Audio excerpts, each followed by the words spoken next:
এইমাত্র pay scale gazette স্বাক্ষর শেষে কর্মচারীদের উদ্দেশ্যে ভাষণে একই বললেন প্রধানমন্ত্রী তারেক রহমান। তো বন্ধুরা, এই বিষয়টি নিয়ে আজকের এই ভিডিওটিতে বিস্তারিতভাবে আলোচনা করতেছি, তাই ভিডিওটি সম্পূর্ণ মনোযোগ সহকারে দেখার জন্য অনুরোধ রইল। নতুন পে স্কেল বা জাতীয় বেতন স্কেল চূড়ান্ত গ্যাজেট ও চূড়ান্ত বেতন তালিকা আনুষ্ঠানিক স্বাক্ষর সম্পন্ন করেছেন প্রধানমন্ত্রী তারেক রহমান। আজ এক ঐতিহাসিক ও প্রশাসনিকভাবে অত্যন্ত গুরুত্বপূর্ণ দিনে সরকারের এই দীর্ঘ প্রতীক্ষিত পদক্ষেপের চূড়ান্ত রূপরেখা বাস্তবায়িত হলো। সংশ্লিষ্ট সূত্র মতে আজ সকালে অর্থমন্ত্রী এবং পে কমিটির সচিব কমিটির উচ্চপদস্থ কর্মকর্তারা চূড়ান্ত পে স্কেল যাবতীয় প্রস্তাবনা, রূপরেখা এবং আর্থিক সংশ্লেষণ সংক্রান্ত ফাইল নিয়ে প্রধানমন্ত্রীর কার্যালয়ে উপস্থিত হন। সেখানে অত্যন্ত নিখুঁতভাবে প্রতিটি ধারা ও প্রস্তাবনা বিবেচনা এবং পর্যালোচনা করার পর প্রধানমন্ত্রী তারেক রহমান এই যুগান্তকারী ফাইলে স্বাক্ষর প্রদান করেন। এই মহেন্দ্রক্ষণকে সামনে রেখে প্রধানমন্ত্রী দেশের লাখ লাখ সরকারি কর্মকর্তা ও কর্মচারীদের উদ্দেশ্যে এক বিশেষ দিক নির্দেশনামূলক ভাষণ দেন, যেখানে তিনি অত্যন্ত স্পষ্টভাবে ঘোষণা করেন যে নতুন এই জাতীয় পে স্কেল আগামী 1 জুলাই থেকে দেশ জুড়ে কার্যকর ধরা হচ্ছে।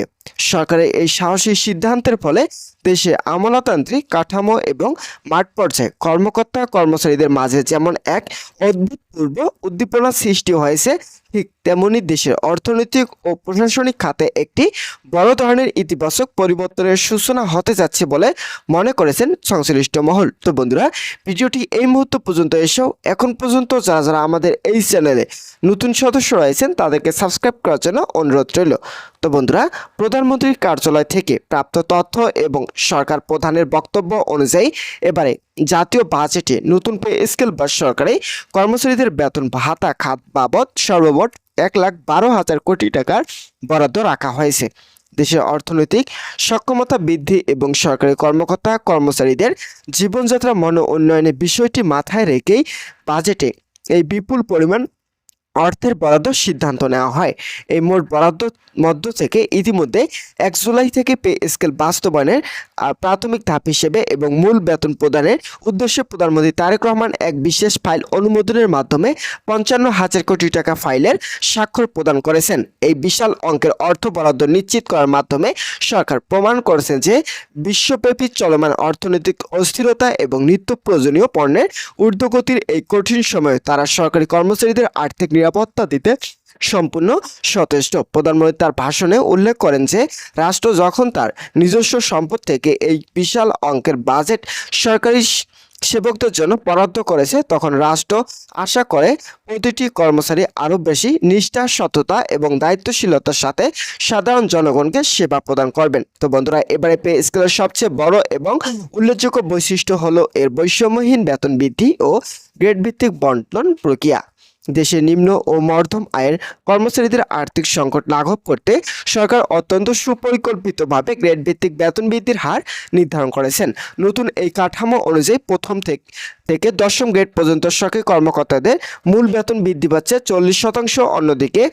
অন্যদিকে দীর্ঘ দাবির প্রেক্ষিতে নিম্ন স্তরের মুখে হাসি পড়াতে 11 থেকে 20তম গ্রেডে কর্মচারীদের বেতন এক লাফে 135% বৃদ্ধি করার অনুমোদন দেওয়া হয়েছে।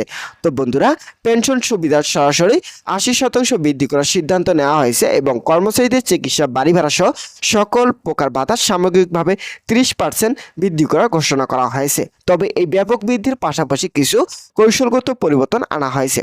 বর্তমান সরকারি কর্মচারীদের 10 থেকে 15% বিশেষ সুবিধা বা বিশেষ ভাতা পাচ্ছিলেন, তা নতুন পে স্কেল কার্যকর হওয়ার পর প্রথম থেকে 10ম গ্রেডের কর্মকর্তাদের জন্য আর বহাল থাকছে না। তো বন্ধুরা, 11 থেকে 20তম গ্রেডের কর্মচারীদের জন্য এই 10 থেকে 15% বিশেষ সুবিধা সম্পূর্ণ বহাল রাখা হচ্ছে, যা দ্বিতীয় ধাপে সকল প্রকার ভাতা পূর্ণাঙ্গভাবে কার্যকর হওয়ার পূর্ব পর্যন্ত তারা নিয়মিত ভাবে পেয়ে থাকবেন।